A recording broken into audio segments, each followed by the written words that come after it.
Here are the true horror tales no one believed. Tommy being sent home.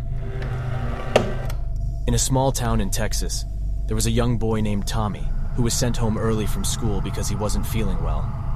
As he walked back home, he noticed an old abandoned house that he had never seen before. Being a curious and adventurous boy, he decided to explore the house. As Tommy approached the house, he noticed that the front door was slightly open. He pushed the door, and it creaked as it opened, revealing a dark and musty hallway.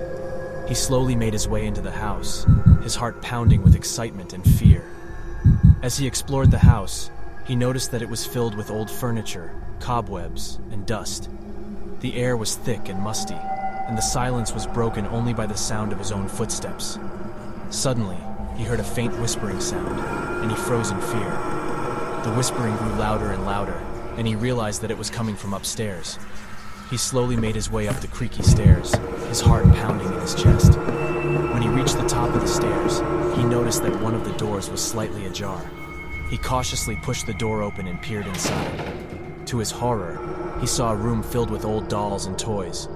But what really caught his attention was a small doll that was staring back at him with its lifeless eyes. Tommy couldn't move. He was frozen in terror as the doll's eyes seemed to follow him. Suddenly, he heard a voice behind him, and he turned around to see a ghostly figure of a woman. She had long black hair and was dressed in an old-fashioned gown. She slowly approached him, and Tommy could feel her cold breath on his face. He tried to scream, but no sound came out of his mouth. The woman reached out and touched him, and Tommy felt a cold shiver run down his spine. He closed his eyes and prayed for it to be over.